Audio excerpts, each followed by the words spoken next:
자, 오늘 성경 창세기 9장입니다. 창세기 9장 1절부터 7절까지 말씀입니다. 창세기 9장 1절부터 7절까지 말씀.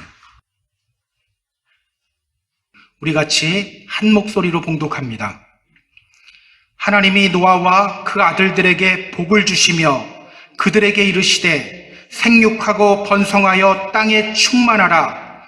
땅의 모든 짐승과 공중의 모든 새와 땅에 기는 모든 것과 바다의 물고기가 너희를 두려워하며 너희를 무서워하리니 이것들은 너희의 손에 붙였음이니라.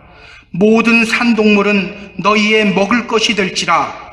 채소같이 내가 이것을 다 너희에게 주노라. 그러나 고기를 그 생명되는 피째 먹지 말 것이니라.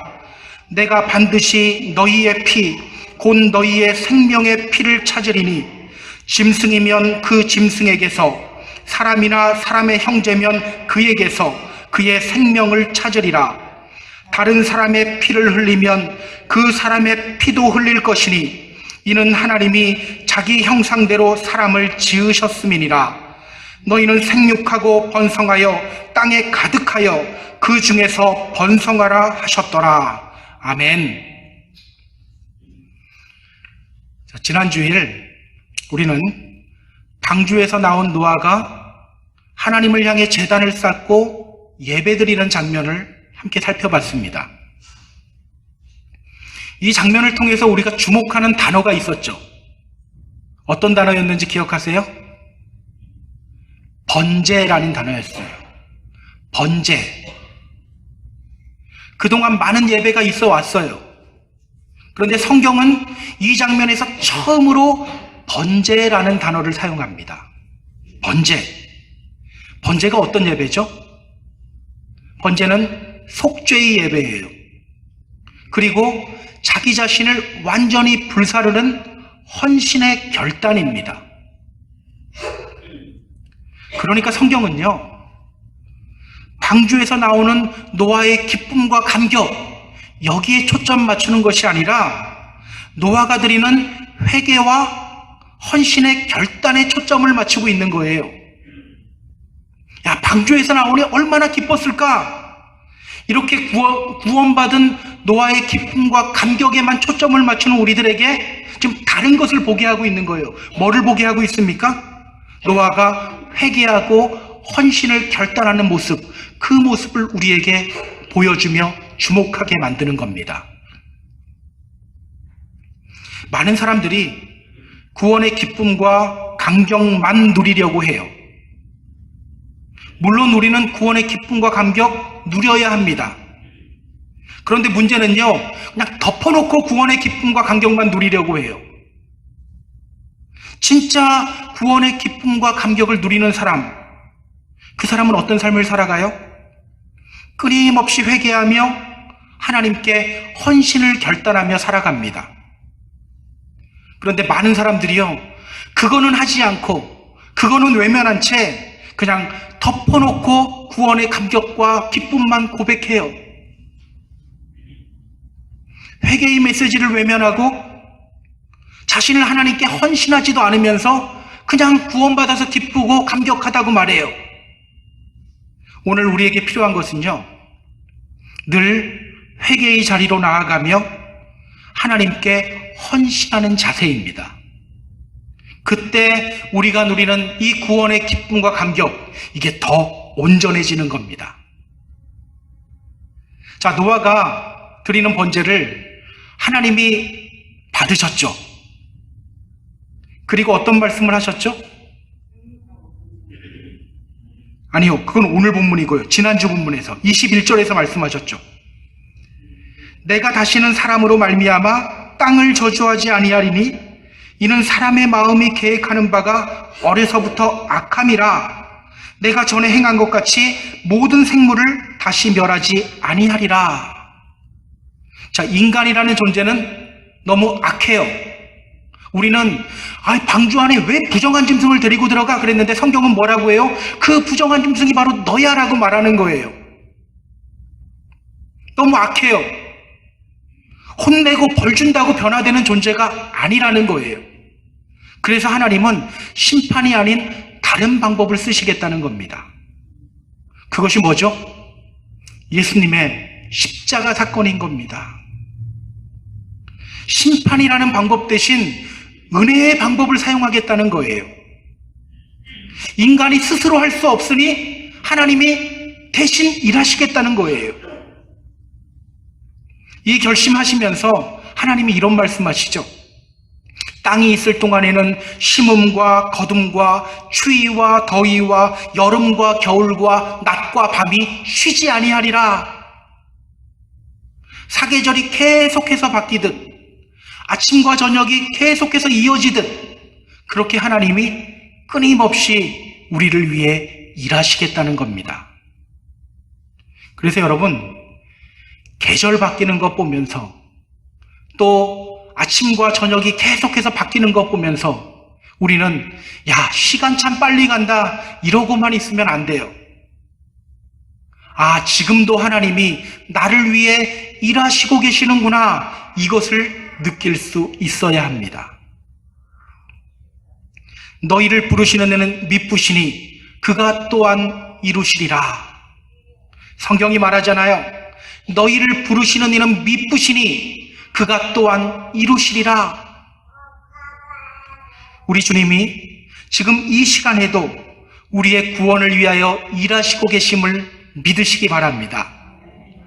부족하고 연약하여 넘어지는 나를 바라보는 것이 아니라 나는 오늘도 또 죄를 지었네, 나는 안 되는 인간인가 봐, 이렇게 자기를 바라보는 것이 아니라 나는 넘어지지만 그럼에도 불구하고 나를 일으켜 세워주시고 나를 통하여 구원의 완성을 이루시는 그 주님의 일하심을 늘 묵상하시기 바랍니다. 자, 오늘 본문은요, 하나님이 노아와 노아의 아들들에게 말씀하시는 장면입니다. 여러분, 앞에서 하신 하나님의 말씀, 이게 누구에게 하신 말씀이죠? 앞에서 하신 하나님의 말씀, 이게 누구에게 하신 말씀일까요? 자, 21절 보세요. 여호와께서 그 향기를 받으시고 그 중심에 이르시되, 누구에게 하신 말씀이에요? 하나님 자신에게 하신 말씀이에요. 하나님이 하나님 자신에게 이제 다시는 인간을 심판하지 않겠다. 인간은 악하니까 이제부터 내가 일하겠다. 하나님이 하나님 자신에게 하신 말씀이에요. 자, 이제부터 하나님은요, 노아와 노아의 아들들에게 말씀하시기 시작합니다. 하나님이 구체적으로 어떻게 일하실 건지, 또 그렇게 우리를 위해 일하시는 하나님을 바라보며 우리가 또 실천해야 할 것은 무엇인지 오늘 성경이 우리에게 이야기하는 거예요. 자, 그럼 본문으로 들어갈게요. 자, 오늘 본문 1절, 2절 보시기 바랍니다. 자, 1절, 2절. 자, 우리 같이 읽습니다. 하나님이 노아와 그 아들들에게 복을 주시며 그들에게 이르시되 생육하고 번성하여 땅에 충만하라. 땅의 짐승과 공중의 모든 새와 땅에 기는 모든 것과 바다의 모든 물고기가 너희를 두려워하며 너희를 무서워하리니 이것들은 너희의 손에 붙였음이니라.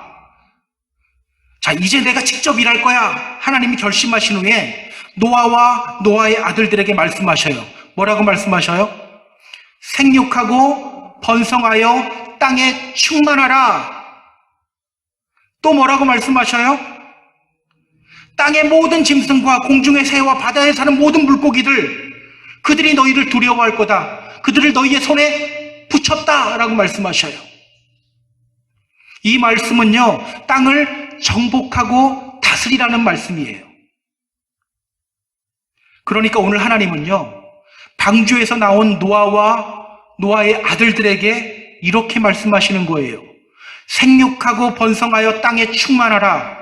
땅을 정복하고 땅을 다스려라. 생육하고 번성하여 땅에 충만하라. 땅을 정복하고 땅을 다스려라. 여러분, 어디서 봤던 말씀 아닌가요? 이 말씀이 지금 친숙해야 되는데, 생육하고 번성하여 땅에 충만하라. 땅을 정복하고 땅을 다스리라. 이 말씀 어디서 봤죠? 자, 빨리 창세기 1장으로 가보세요. 창세기 1장 28절 보시기 바랍니다. 자, 찾을 수 있는 분들 찾으시면 됩니다. 창세기 1장 28절. 자, 우리 같이 읽습니다. 하나님이 그들에게 복을 주시며 하나님이 그들에게 이르시되 생육하고 번성하여 땅에 충만하라. 땅을 정복하라. 바다의 물고기와 하늘의 새와 땅에 움직이는 모든 생물을 다스리라 하시니라. 자, 이 말씀 언제 하셨어요? 인간을 창조하신 후 아담과 하와에게 처음 하신 말씀이죠. 그 말씀을 홍수 이후에 노아와 노아의 아들들에게 다시 반복하시는 거예요. 생육하고 번성하여 땅에 충만하라. 땅을 정복하고 땅을 다스려라. 하나님은요, 이 땅에 당신의 생명이 가득하기를 원하셨어요. 그래서 에덴 동산을 짓고 동산나무 중앙에 생명나무를 두시고 거기서부터 또 4개의 강이 흘러가게 했죠. 동서남북으로. 그렇게 온 세상이 다 당신의 생명으로 가득하기를 원하셨어요. 그리고 그 일을 사람들이 하기를 원하셨어요. 그래서 최초의 인간을 짓자마자 바로 이 명령하신 거예요. 생육하고 번성하라. 땅에 충만하라. 땅을 정복하라. 땅을 다스려라. 자, 그런데 불순종한 인간들은 어떻게 했습니까? 그 생명을 파괴했죠. 가인은 동생 아벨을 죽였어요. 기분 나쁘다고 죽였어요. 가인의 후손인 라멕은 또 한 소년을 죽였어요. 그렇게 소년을 죽인 뒤 미안해하기는커녕 칼의 노래를 부르죠. 내 목소리를 들으라. 내 말을 들으라. 나의 상처로 말미암아 내가 사람을 죽였고 나의 상함으로 말미암아 내가 소년을 죽였다. 근데 여기서 하는 말이 가관이에요. 가인을 위하여는 벌이 7배일진데 나 라멕을 위하여는 벌이 77배다. 내가 하나님보다 더 위대하다. 내가 들고 있는 이 칼이 하나님보다 훨씬 더 힘세다. 이렇게 이야기하고 있는 거예요. 그런데 문제는 뭐냐면 우리가 봐왔어요. 시간이 지나면서 하나님을 믿는 셋의 후손들도 사람에게로 가서 사람들과 같이 칼의 노래를 부르고 있었다는 겁니다. 그러한 세상을 심판하신 후에 하나님은 노아와 노아의 아들들에게 다시 말씀하시는 거예요. 생육하고 번성하여 땅에 충만하라. 땅을 정복하라. 땅을 다스려라. 자, 그렇다면 여러분, 여기서 우리가 이제 생각해 봐야 되는데요. 생육하고 번성하여 땅에 충만하라. 이 말씀이 의미하는 것이 뭘까요? 생육하고 번성하여 땅에 충만하라. 이 말씀이 무슨 뜻일까요? 자녀를 많이 낳으라는 명령일까요? 자녀를 많이 낳아서 믿음의 백성들을 많이 만들어내야 된다, 이런 뜻일까요? 사실은요, 굉장히 오랜 시간 동안 많은 사람들이 이 말씀을 그렇게 이해해 왔어요. 그래서요, 유대인들은 여자가 아기를 낳지 못하면 뭐라고 했습니까? 저런 저주받은 여자, 그랬어요. 이상하죠? 분명히 이 명령 남자들에게 하셨잖아요. 남자들은 여자를 저주해요. 그러고 보면 참 남자가 못됐을 때가 많아요. 어쨌든 이 말씀, 생육하고 번성하여 땅에 충만하라, 이 말씀은요, 아주 오랫동안 자녀 출산에 대한 명령으로 이해되어져 왔었어요. 사실은 오늘날에도 이런 관점으로 말하는 분들이 많이 있어요. 그래서 제가 이제 어떤 기독교 칼럼을 보다 보니까 이렇게 나와 있더라고요. 이 저출산 시대, 우리가 기억해야 할 말씀이 바로 생육하고 번성하여 땅에 충만하라는 말씀이다. 그래서 또 어떤 분들은 이렇게 말해요. 믿음의 사람들이 아기라도 많이 낳아야 된다. 전도 못하면 아기라도 많이 낳아라. 그래서 믿음의 사람들이 더 많아지게 해야 한다. 여러분, 몇 명 정도 낳으면 이 명령 잘 지킨 걸까요? 몇 명 정도 낳으면? 여러분, 이제 5월 21일이 감리교를 창시한 웨슬리의 회심주일이거든요.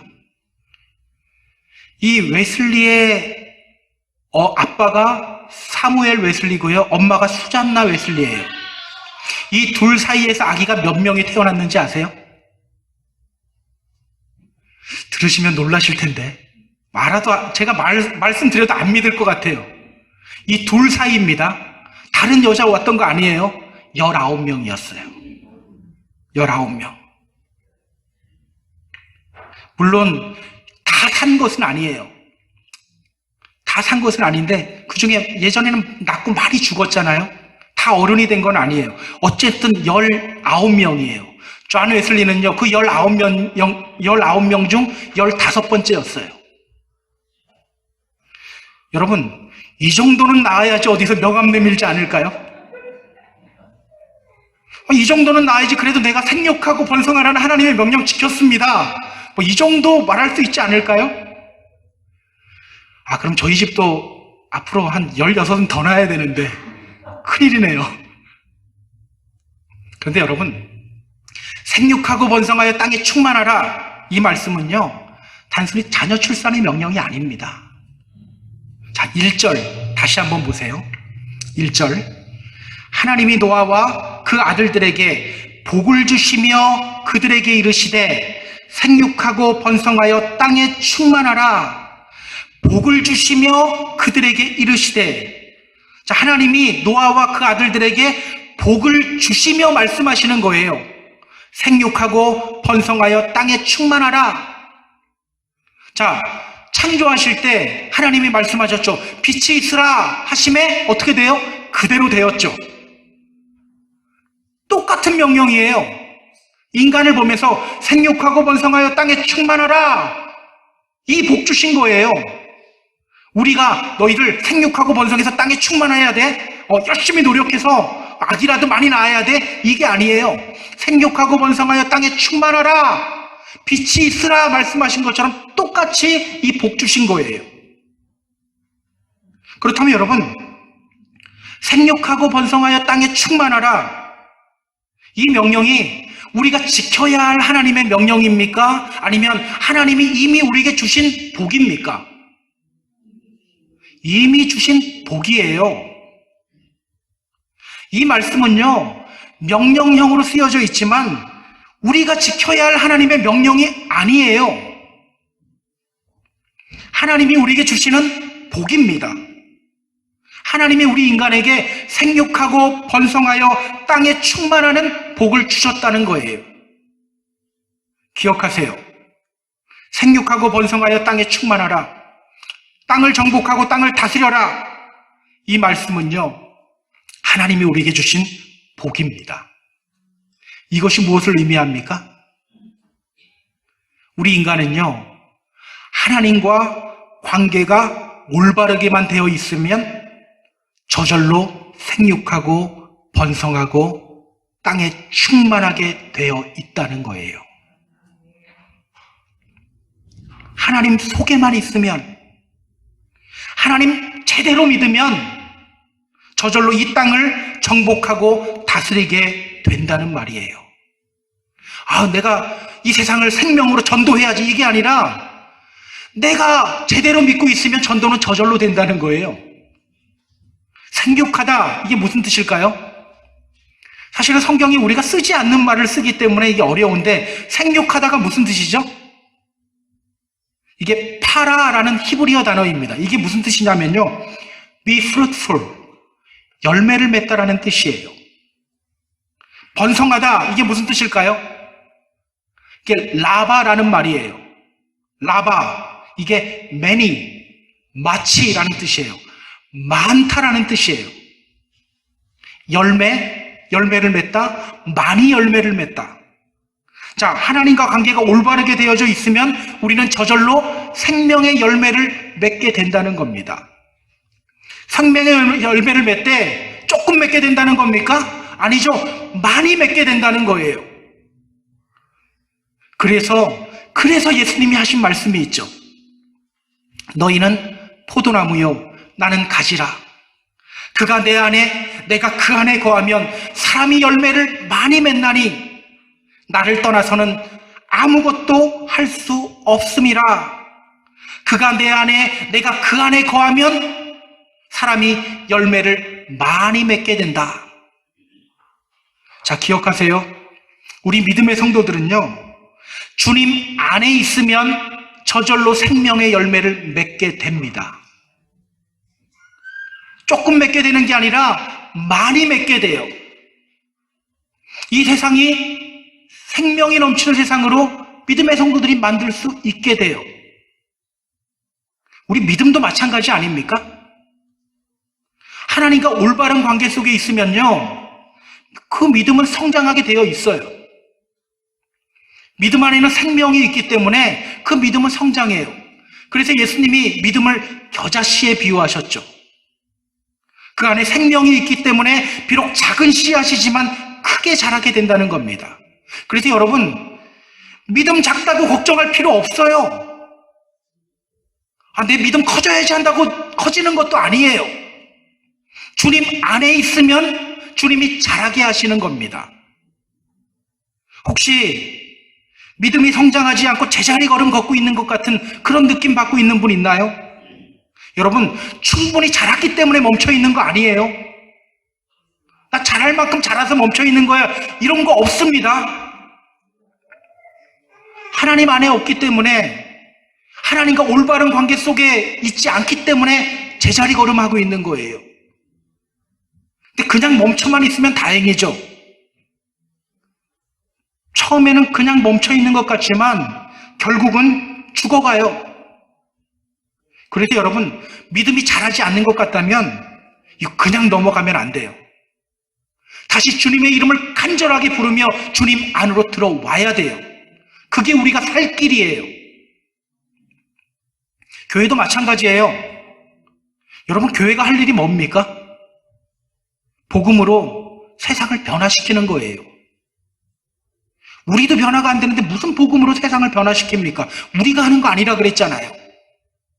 어떻게 하면 교회가 세상을 변화시킵니까? 믿는 사람들이 세상에서 성공하면 되나요?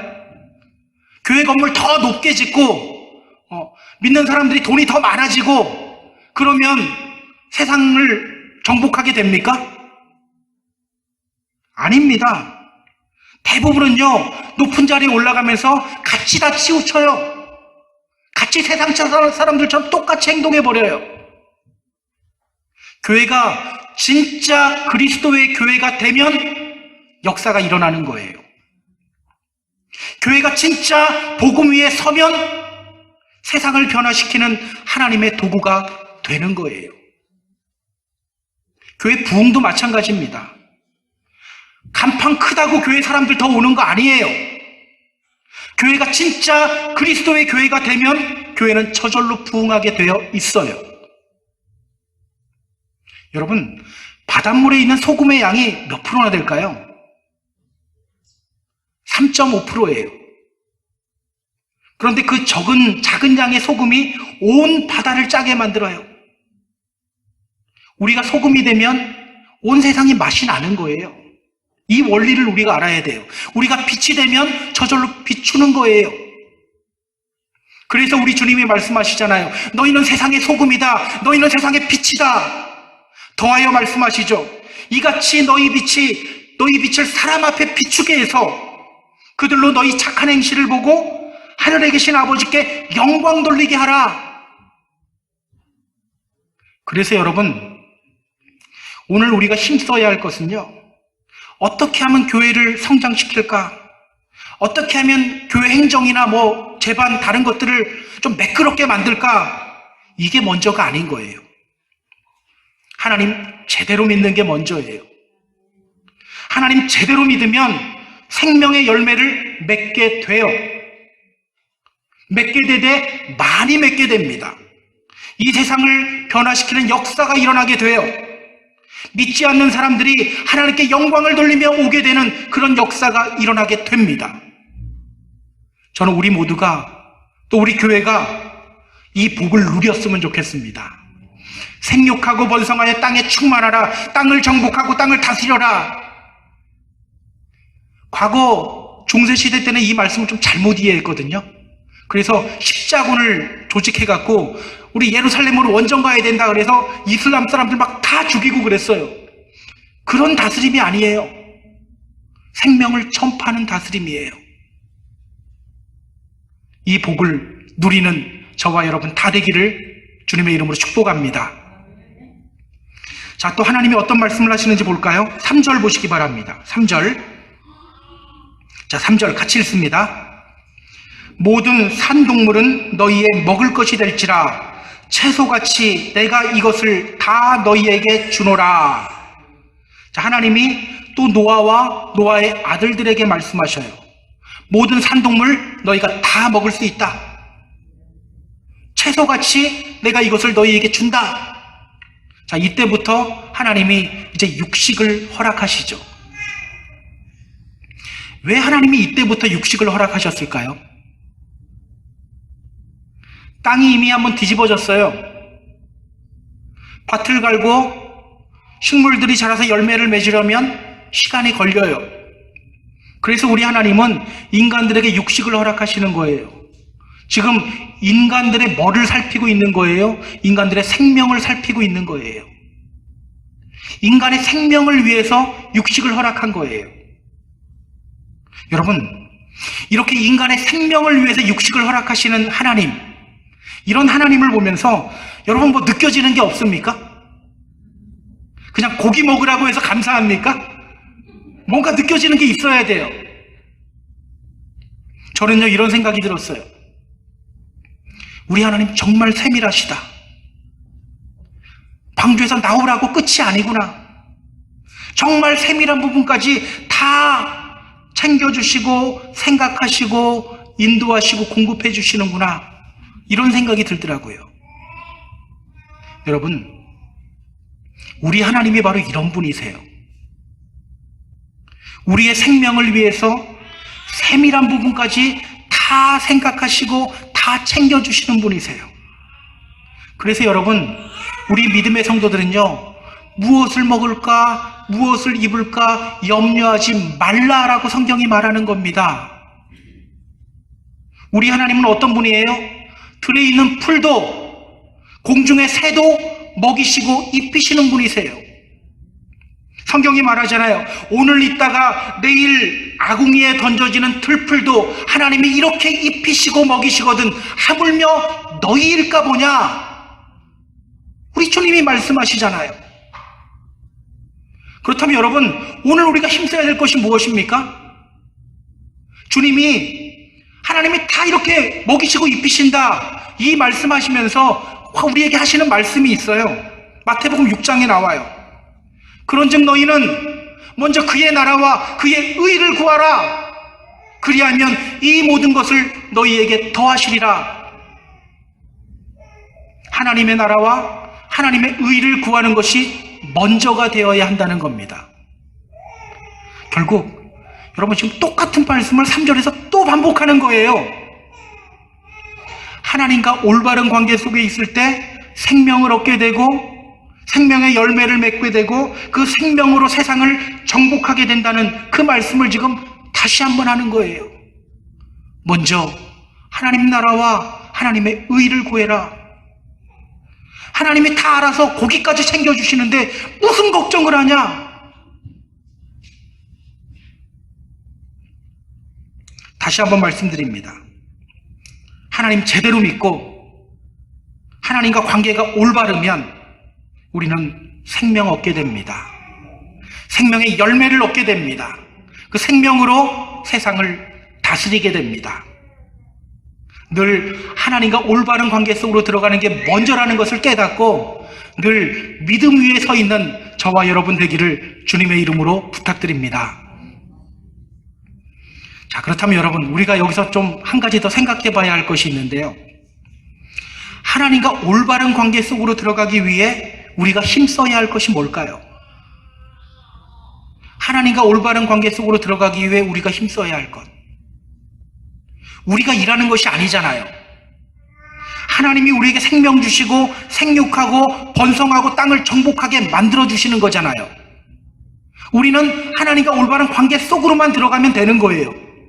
그렇게 하나님과 올바른 관계 속으로 들어가기 위해 우리가 먼저 힘써야 할 것, 이게 뭘까요?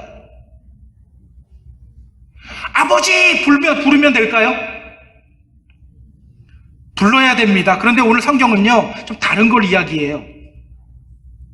자, 이렇게 복을 주시면서 하나님이 노아와 노아의 아들들에게 하시는 명령이 있어요. 자, 4절 한번 보세요. 4절. 자, 4절 같이 읽습니다. 그러나 고기를 그 생명되는 피째 먹지 말 것이니라. 자, 생명 주시고 생육하고 번성하여 땅에 충만하게 하는 복을 주시면서 하나님이 하시는 말씀이 바로 이거예요. 고기를 피째 먹지 말아라. 피를 먹지 말라는 거죠. 피를 흘리지 말라는 거예요. 그리고 5절에서는요, 이렇게 말씀하셔요. 내가 반드시 너희의 피, 곧 너희의 생명의 피를 찾으리니 짐승이면 그 짐승에게서, 사람이나 사람의 형제면 그에게서 그의 생명을 찾으리라. 여러분, 이게 그냥 대충 하는 경고가 아니죠. 굉장히 무섭고 두렵게 지금 협박하듯이 지금 경고하고 있는 거예요. 그렇다면 여러분, 고기를 피째 먹지 말아라. 이 말씀이 무엇을 뜻할까요? 고기를 피째 먹지 말아라. 이거를 그대로 적용하면 큰일 납니다. 오늘부터 스테이크 먹으면 안 돼요. 맞잖아요. 우리가 육즙이라고 하는 거, 그거 알고 보면 다 피잖아요. 절대 먹으면 안 되는 거예요. 근데 그런 뜻은 아니거든요.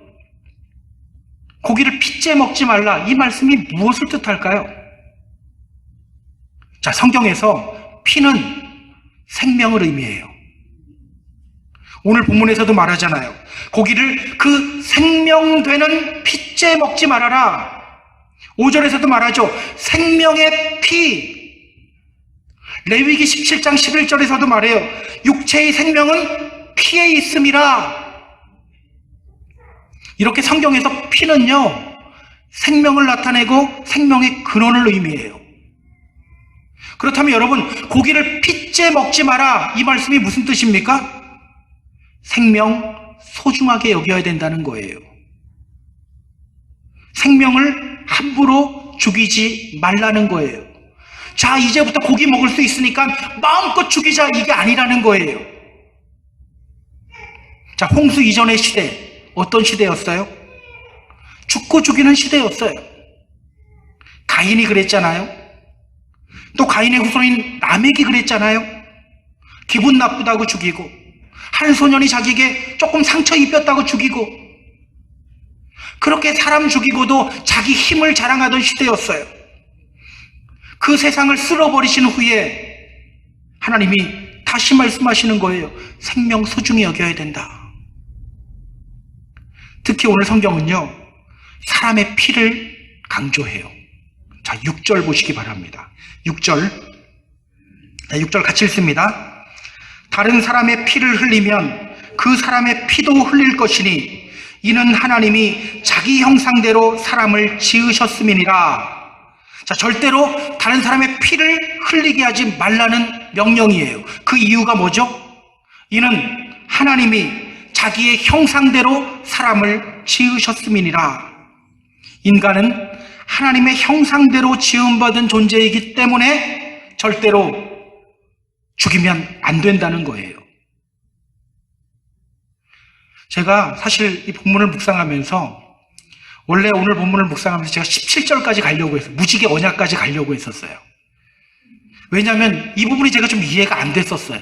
그래서 이해 안 되는 건 좀 대충 좀 넘어가자 이러고 그냥 넘어가려고 했는데, 이 부분을 계속 묵상하다가 이게 과연 관련이 없을까? 이런 생각을 하게 되었어요. 제가 처음에 어떤 질문을 던졌냐면요, 생육하고 번성하여 땅에 충만하라, 땅을 정복하고 땅을 다스려라, 이 명령하고 고기를 피째 먹지 않는 것, 생명 소중히 여기는 것하고 이게 무슨 관계가 있을까? 뭐 아예 관계가 없다고는 우리가 말할 수 없어요. 근데 이게 그렇게 큰 관계가 있을까? 꼭 여기서 말할 정도로 그냥 아버지여 부르라고 하면 되지 않나? 근데 왜 고기를 피째 먹지 말라는 이 명령을 여기서 하실까?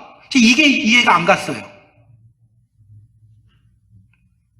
여러분, 하나님과 온전한 관계 속으로 들어가는 것하고 다른 사람 생명 소중히 여기는 것하고 이게 관계가 있나요? 제가 이렇게 질문하고 나니까 관계가 있더라고요.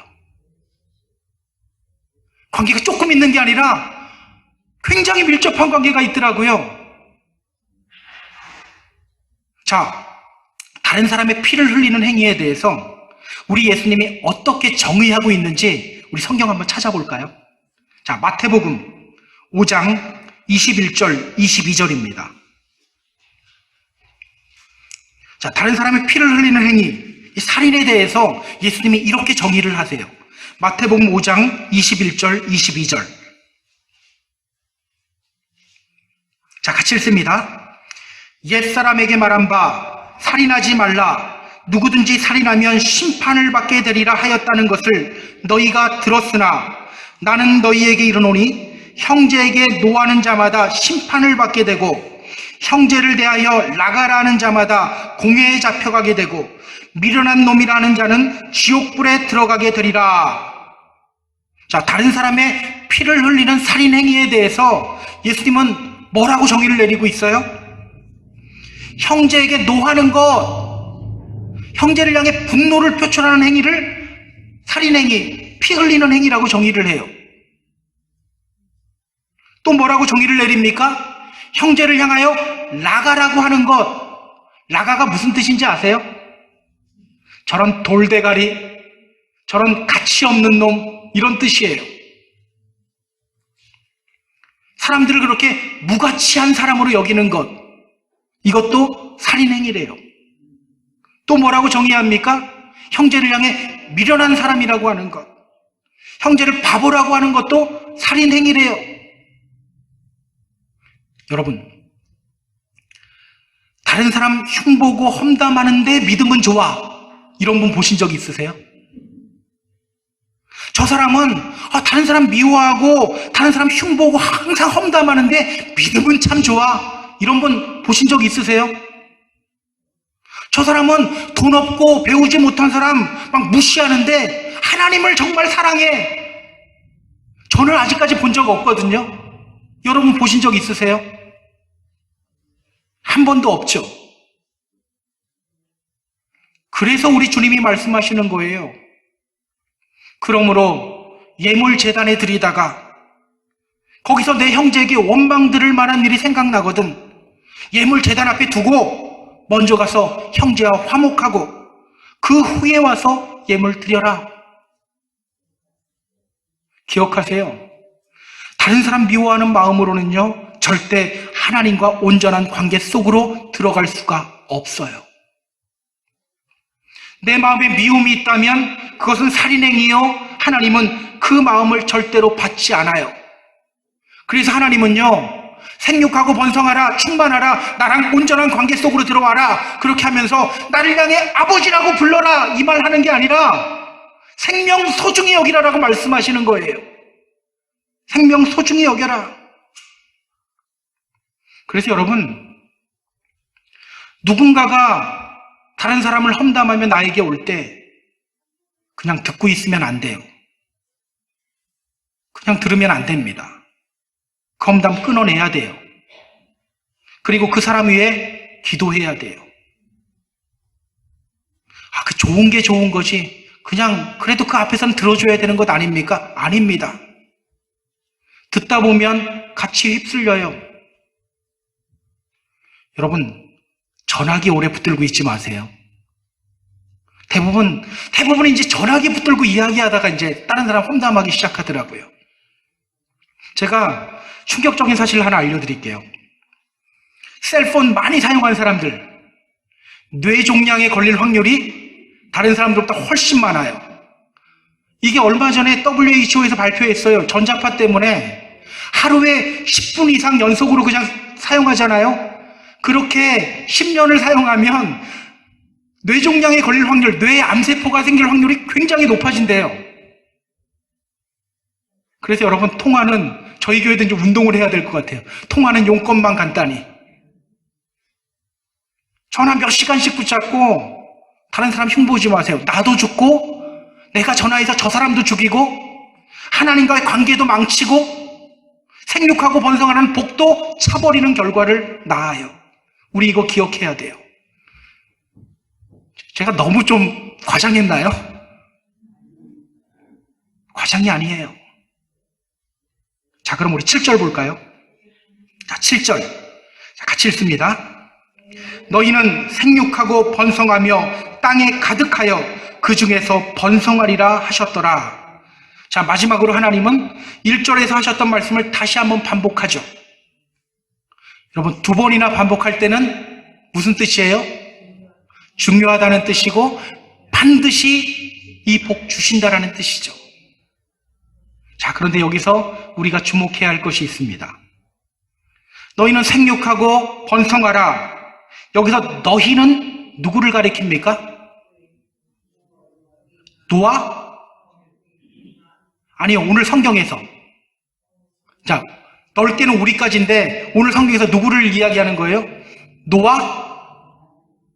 노아와 그 아들들. 여러분 이상하잖아요. 여기서 이상한 거 못 느끼셨어요? 지금까지 하나님은요, 노아에게만 말씀하셨어요. 하나님이 노아에게 이르시되 방주 만들어라. 하나님이 노아에게 이르시되 가족들 데리고 방주로 들어가라. 노아를 통해서 말씀하셨어요. 자, 그런데 이제는 노아에게만 말씀하시지 않으세요. 노아를 포함해서 그 아들들에게도 말씀하셔요. 왜일까요? 왜일까? 자, 그 아들들도 모두 이제 방주로 들어갔다 나온 사람들이에요. 방주를 통해서 구원받은 사람들이에요. 그렇기 때문에 이제 하나님은 노아에게만 말씀하시지 않고 노아와 그 아들들에게도 함께 말씀하시기 시작하는 거예요. 기억하세요. 오늘 하나님은 우리들에게도 이 말씀하고 계십니다. 생육하고 번성하여 땅에 충만하라. 이 복은 우리들에게 주시는 복이에요. 다른 사람 피를 흘리지 말아라. 어느 특정한 사람에게 하시는 말씀이 아니에요. 우리 모두에게 하시는 말씀이에요. 오늘 생육하고 번성하여 땅에 충만하라고 하는 이 하나님의 복을 누리고 경험하는 저와 여러분 다 되었으면 좋겠어요. 자, 이제 말씀을 정리할게요. 1904년에 영국의 웨일즈라는 곳에 엄청난 부흥운동이 일어났었습니다. 이런 큰 부흥운동을 위해서 하나님이 사용하신 사람이 있어요. 어떤 사람이냐면요, 이반 로버츠라고 하는 사람이에요. 이반 로버츠. 젊은 청년이었습니다. 또 웨일즈 광산에서 광부로 일하는 사람이었어요. 머리카락은 까만 석탄으로 뒤범벅되어 있고 손톱에는 까만 때가 그냥 씻어도 목욕해도 잘 벗겨지지 않는 그런 사람이었어요. 말주변도 없었고요. 그렇다고 지식이 있는 사람도 아니었어요. 그런데 그에게 있는 것은 딱 하나. 하나님과 올바른 관계 맺으려고 하는 몸부림, 그것 하나 있었어요. 어느 날 그에게 사람들 앞에서 말씀을 전할 기회가 주어집니다. 수요일 저녁 17명 앞에서 설교를 해본 거예요. 그런데 그 설교 굉장히 미숙했는데 그 설교를 들은 사람들 안에서 생명의 불꽃이 일어나기 시작해요. 그 불길이 웨일즈 전역으로 나가기 시작해요. 웨일즈는요, 탄광촌 지역이에요. 매일 저녁이면 여기저기서 술 마시고 싸우고 욕하는 소리들이 그냥 도시에 가득했던 곳이에요. 근데 그곳에 생명의 불꽃이 타오르기 시작해요. 매일 저녁이면 술집 찾아다니면서 막 여기저기 기웃거리던 남자들이 기도 부대를 만들기 시작해요. 어느 마을에서는요, 이 기도회 이름을 뭐라고 지었는지 아세요? Get out of the bed. 침대 밖으로 나와라. 기도회 이름이 Get out of the bed예요. 기도회 이름이. 그렇게 그들은요, 밤 되면 모여서 술집 가지 않고 모여서 기도하기 시작했던 거예요. 이 부흥의 불꽃이 어디로 퍼져나갔는지 아세요? 영국 전역으로 퍼져나갔고 북유럽으로 서유럽으로 퍼져나갔어요. 아프리카로 유럽으로 퍼져나갔어요. 그리고 1907년 한국 평양에도 대부흥운동이 일어나게 된 거예요. 여러분, 이 부흥운동을 일으킨 주인공이 누구입니까? 여기서 이반 로버츠라고 하면 안 됩니다. 우리 주님이십니다. 누구를 통하여? 하나님과 올바른 관계 맺으려고 하는 한 청년 광부, 머리는 석탄으로 그냥 석탄이 디범벅 되어 있고 손톱에는 그 때가 새까맣게 있는 한 청년, 하지만 하나님과 올바른 관계 속으로 들어가려고 몸부림치는 그 청년을 통해서 하나님이 이 놀라운 역사를 일으키신 거예요. 우리 사랑하는 펜사콜라 한인교회 성도 여러분, 저는 오늘 이러한 역사가 오늘 우리 가운데에서도 일어나게 되었으면 좋겠어요. 하나님은 오늘 우리를 사용하여 생명을 전하고 생명을 번지게 하고 계십니다. 그래서 우리 모두에게 생육하고 번성하여 땅에 충만하라는 이 복의 말씀을 주셨어요. 하나님과 온전한 관계 속으로만 들어가면 이 복을 누릴 수 있게 만들어 주셨어요. 주님 잘만 믿으면 생명의 열매 맺을 수 있게 하셨어요. 주님의 이름으로 부탁드립니다. 오늘 주님과 같이 오늘 주님과 온전한 관계 속으로 들어가는 저와 여러분 다 되기를 주님의 이름으로 부탁드립니다. 다른 사람을 향한 미움이 있다면 오늘 제거하시고 하나님과 온전한 관계 속으로 들어가시기 바랍니다. 그렇게 생육하고 번성하여 땅에 충만하라, 땅을 정복하고 땅을 다스려라, 이 명령을, 이 복을 누리고 경험하는 저와 여러분, 이 복이 우리 가정에서 일어나고 우리 교회 안에서 일어나고 이 지역에서 일어나는 그런 복을 누리고 경험하는 저와 여러분 다 되기를 주님의 이름으로 축복합니다. 축복합니다.